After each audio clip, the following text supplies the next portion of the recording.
Hello everyone and welcome to the world of kids friendly projects. Hello mommies and welcome to kids friendly project. आज हम देखेंगे कि nursery के बच्चों को क्या पढ़ाना चाहिए, यानी नर्सरी का सिलेबस। ये वीडियो मैंने वैसे ही बनाया है जैसा बच्चे को स्कूल में सिखाया जाता है। तो चलिए शुरू करते हैं। Nursery syllabus. नर्सरी में डिफरेंट टाइप्स ऑफ लैंग्वेजेस पढ़ाए जाते हैं, जिसमें कि एक लैंग्वेज है इंग्लिश। इंग्लिश के अंदर प्री राइटिंग स्ट्रोक्स पहले बताया जाता है, जिसके अंदर standing line, sleeping line, left slanting line, right slanting line, left curve, right curve, up curve, down curve, ये सारे स्ट्रोक्स बच्चे को बताए जाते हैं। दूसरा है capital letters and small letters. इसमें बच्चे को capital A to Z, small A to Z verbally बताया जाता है। उसके identification, tracing, then object related to each other like A for apple. Sequencing. Next is sequencing. Sequencing में fill in the blanks type के होते हैं, जैसे कि A लिख दिया जाएगा, then there will be a gap, then C, then gap, then E, then F। सो बच्चे को यहाँ पर फिल करना है कि after A which letter will come, after C which letter will come, like this. Similarly for small letters also. बच्चे को capital letters और स्मॉल लेटर दोनों साथ ही साथ पढ़ाया जाता है ताकि उनको कन्फ्यूजन ना हो आइडेंटिफिकेशन के लिए। Now these are verbally things. Now we are coming to the writing part. The writing part, यहाँ पर बच्चे को capital letter A to Z, small letter A to Z सिखाया जाता है। बच्चे को एक पिक्चर बना के दे दिया जाता है एंड बच्चे को आइडेंटिफाई करना है कि वो पिक्चर का फर्स्ट लेटर क्या है। Like if this is a picture of a balloon, then the child is going to tell balloon what is the first letter of balloon. So B, balloon. Next है sentence structure. इसमें भी बच्चे को verbally ही बताया जाता है, like I am a girl or boy. Next sentences, I study in nursery class. Next comes vocabulary building. Vocabulary building में भी वर्बली ही बताते हैं। नर्सरी में रिटन बहुत ही कम होता है, सारा फोकस होता है वर्बल पे, ओरली पर। तो वर्बली वोकैबुलरी बिल्डिंग में words like apple, apple word it start with the letter A. So बच्चे को बताया जाता है कि A for apple, just like that, B for ball, C for cup. और मैंने अपने बच्चे को कुछ बेसिक चीज़ें भी सिखाई हैं, जैसे कि F for family, H for home, F for father, M for mother, S for sister, B for brother, S for son, D for daughter, G for grandfather, G for grandmother, etcetera. अब चलते हैं दूसरे concept की तरफ। अब देखते हैं numbers में, यानी मैथ्स। मैथ्स में प्री मैथ्स कॉन्सेप्ट ओरली बताते हैं, like same, different, big, small, tall, short, more, less, heavy, light, full, empty. Next is numbers. Numbers 1 to 20, identification, tracing, ये दोनों हो जाता है। साथ ही साथ नंबर का वैल्यू भी बताया जाता है, that is its ones place और tens place. These are oral works. Now coming to the writing section. Writing section में 1 to 20 बच्चे को लिखने सिखाया जाता है। Sequencing from 1 to 20, like fill in the blanks, 1, after that gap, then 3, then 4, then gap, then 6। This is an example. बच्चे को आप इस तरह से फिल इन द ब्लैंक्स दे देंगे और वो आप बताओगे कि 1 के बाद क्या आता है, तो बच्चा जब रीडिंग सीख जाएगा तो ये राइटिंग करना बहुत इजी हो जाएगा उसके लिए। Then comes count and circle, count and colour, count and match. Now comes next is the shapes. Shapes orally बताते हैं, like circle, square, rectangle, triangle, etcetera. Basic shapes ये सारे हैं। इसके अलावा अगर बच्चा ये जल्दी सीख जाता है तो इसके अलावा और भी शेप्स आप बता सकते हैं, लाइक रोम्बस, जिसे डायमंड शेप में भी आप बता सकते हैं, pentagon, hexagon, all these.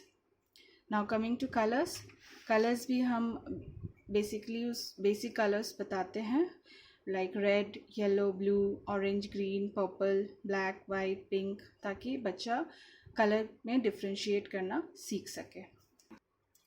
So next subject is general awareness, इसे EVS भी बोल सकते हैं। इसके अंदर first is my self, orally बच्चे को बताया जाता है माई सेल्फ के ऊपर कुछ points, then my body parts, then my family, then my home. आप किसी भी तरह का पिक्चर बुक यूज़ कर सकते हैं ये सारी चीज़ें बच्चे को पढ़ाने के लिए। Next comes the seasons, different types of season बच्चे को बताया जाता है। Next comes the transport modes, इसमें भी 3 टाइप्स ऑफ ट्रांसपोर्ट मोड्स हैं। विथ एग्जांपल आप बच्चे को ये सारी बातें बता सकते हैं। Next comes fruit and vegetables, different types of fruits and vegetables आप पिक्चर बुक के थ्रू बच्चे को बता सकते हैं। घर पे भी आपके फ्रूट एंड वेजिटेबल्स अवेलेबल होते हैं, you can show those and the child can learn. Next come animals, wild animals, domestic animal, you can show all these animals using the picture book. Next, our next subject is Hindi. किसी किसी school में Hindi subject पढ़ाया जाता है और किसी किसी school में हिंदी सब्जेक्ट इंट्रोड्यूस नहीं कराते हैं। चलिए देखते हैं हिंदी सब्जेक्ट में क्या पढ़ाया जाता है। First comes the reading section, reading में स्वर और व्यंजन दोनों ही बता दिया जाता है।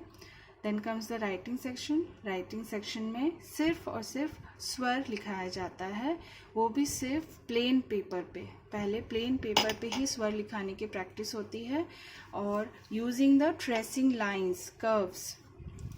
डायरेक्टली हम बच्चे को नहीं बोलते हैं कि अ लिखो, आ लिखो, ऐसे नहीं। हम पहले डॉट डॉट डॉट ट्रेसिंग कर देते हैं, लाइनिंग्स बना देते हैं, स्मॉल लाइनिंग्स, एंड बच्चे को बोला जाता है कि आप उसे ज्वाइन कीजिए। ज्वाइन करने के बाद वो एक लेटर फॉर्म होता है। इस तरह से स्वर लिखना सिखाया जाता है। नेक्स्ट आता है अक्षर पहचानना, जिसमें कि एक पिक्चर बना दिया जाता है और पूछा जाता है पिक्चर का पहला अक्षर बताओ।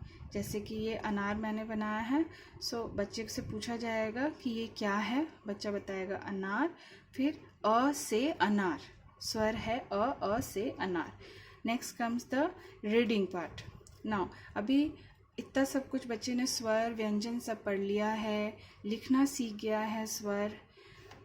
अब हम उसको इंट्रोड्यूस कर सकते हैं 2 लेटर इजी वर्ड्स, जिसमें कि आता है अब, कब, मत। ये बहुत इजी वर्ड्स, क्योंकि बच्चा स्वर और व्यंजन रीड करना सीख गया है तो इसे ये रीड करने में मुश्किल नहीं होगी।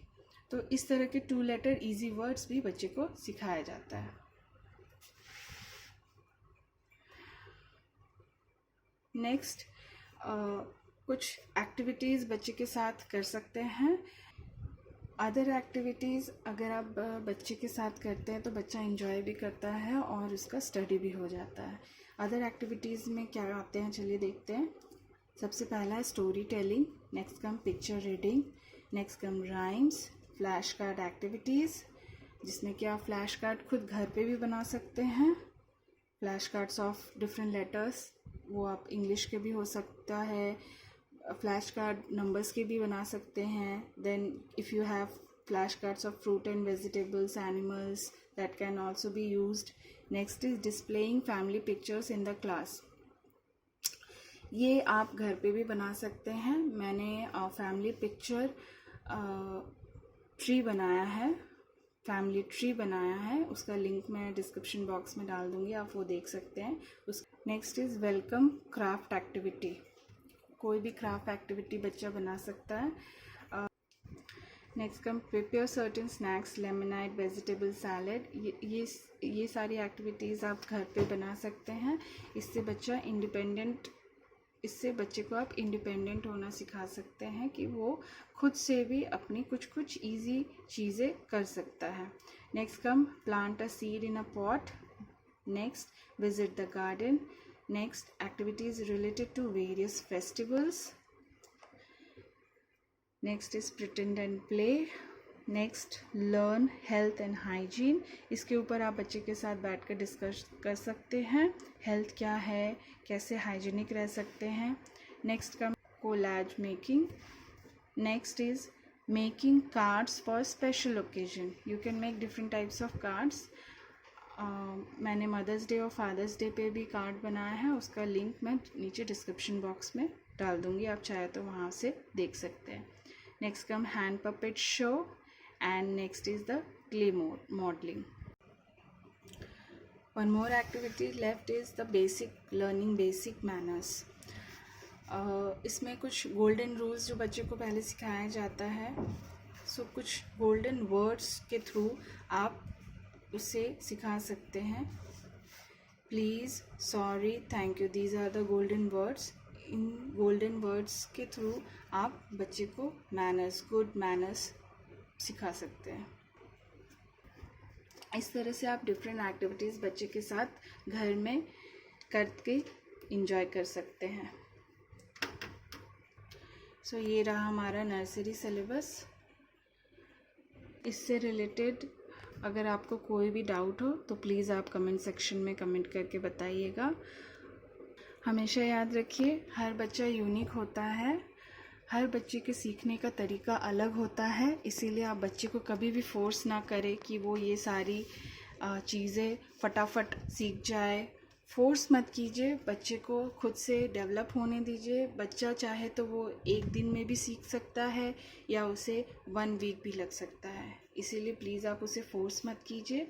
ये तो नर्सरी का सिलेबस था, दिखने में बहुत ही वास्ट है, लेकिन आप अगर धीरे धीरे हर दिन कुछ नया कराएंगे, सिखाएंगे तो ये सिलेबस फटाफट कंप्लीट हो जाता है. और बच्चा जब स्कूल जाता है तो वहाँ पर उसे प्रेशर फील नहीं होता है.